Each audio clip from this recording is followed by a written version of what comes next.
warahmatullahi wabarakatuh.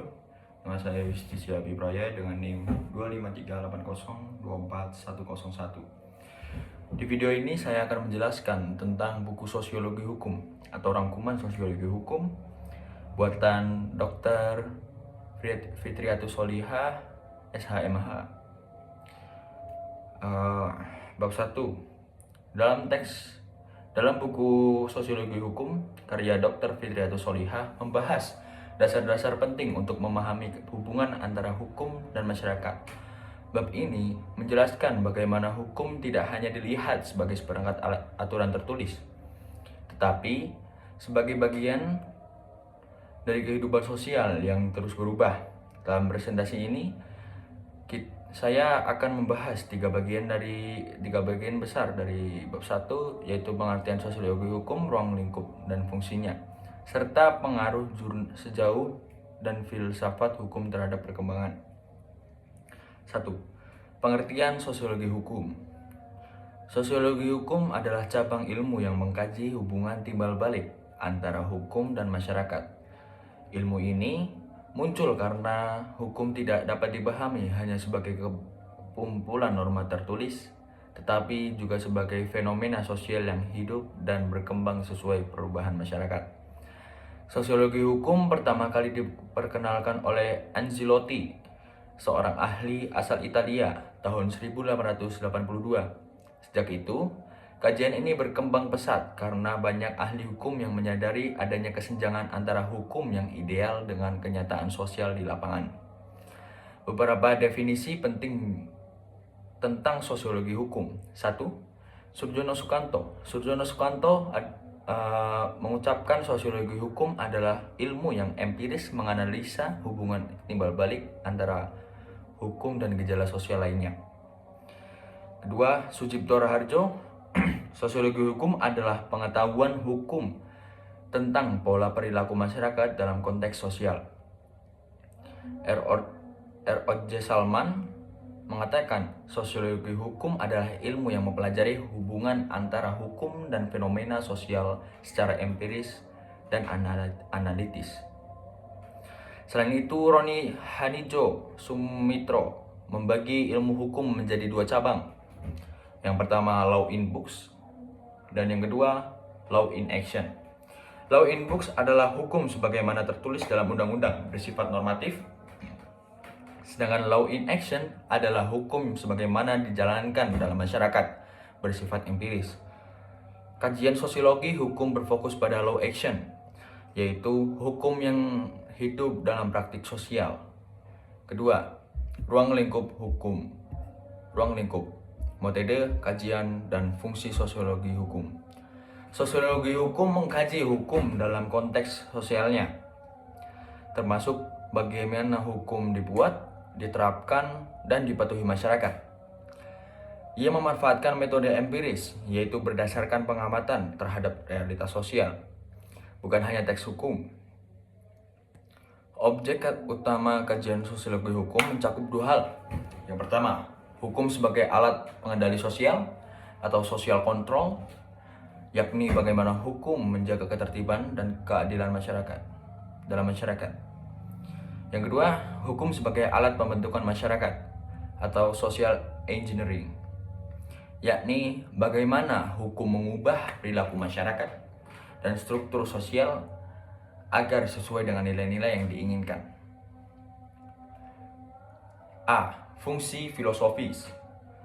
Hukum harus memiliki landasan nilai-nilai dasar seperti keadilan, kemanfaatan, dan ketertiban. Hal ini disebutkan dengan cita hukum atau Rechtside menurut Rudolf Stamler dan Gustav Redbridge. Cita hukum berfungsi sebagai tolak ukur yang bersifat regulatif dan konstruktif. Dalam konteks Indonesia, cita hukum adalah Pancasila yang menjadi nilai tertinggi dalam pembentukan hukum nasional. B. Fungsi sosiologis. Fungsi ini menekankan bahwa hukum akan berfungsi bila ditaati oleh masyarakat, dengan sadar dan sukarela. Menurut Susdono Sukanto dan Purnadi Purbacaraka, terdapat dua teori yang menjelaskan teori kekuasaan. Hukum berlaku karena adanya paksaan dari penguasa. Teori pengakuan, hukum berlaku karena diterima dan diakui oleh masyarakat.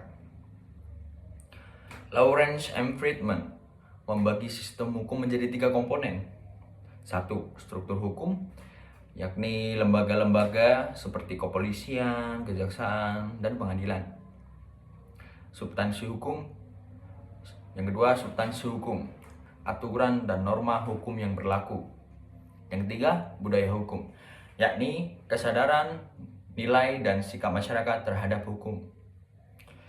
Ketika unsur ini saling mempengaruhi, tanpa budaya hukum yang baik, hukum tidak akan berjalan efektif meskipun strukturnya kuat. C. Fungsi yuridis. Menurut Hans Kelsen, fungsi yuridis berkaitan dengan keabsahan hukum berdasarkan hierarki dan kewenangan pembuatnya. Setiap aturan hukum harus dibuat oleh lembaga yang berwenang, mengikuti prosedur yang sah, serta tidak bertentangan dengan peraturan yang lebih tinggi.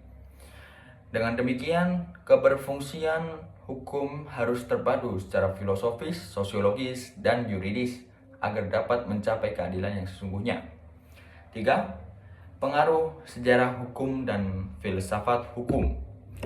Sosiologi hukum tidak berdiri sendiri, melainkan dipengaruhi oleh sejarah dan hukum. Sejarah hukum dan filsafat hukum.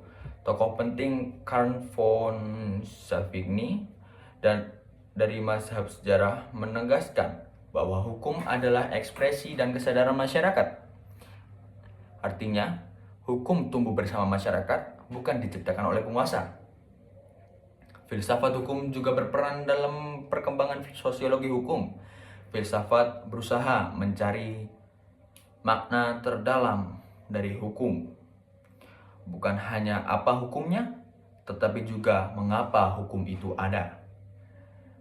Theo Huygheberts menjelaskan bahwa filsafat adalah cara berpikir reflektif dan sistematis untuk memahami hakikat suatu hal, termasuk hukum. Sedangkan E. Sumaryono menegaskan bahwa filsafat untuk hukum menafsirkan kehidupan manusia untuk menemukan dasar keadilan yang konkret. Dalam pemikiran hukum dikenal 2 konsep penting. Yang pertama, Dasolen, yaitu hukum sebagaimana seharusnya atau ideal normatif. Yang kedua, Dasein, yaitu hukum sebagaimana adanya atau realistis dan empiris. Sosiologi hukum berupaya menjembatani keduanya agar hukum yang seharusnya bisa benar-benar diterapkan dalam kenyataan. Tokoh-tokoh seperti Gustav Redburs, Hans Kelsen, Russell Pound juga memberikan sumbangan besar. Roscoe Pound memperkenalkan law as a tool of social engineering, bahwa hukum adalah sarana untuk membangun dan mengarahkan masyarakat menuju keadilan sosial. Pandangan inilah yang kemudian sangat berpengaruh dalam pendekatan hukum Indonesia.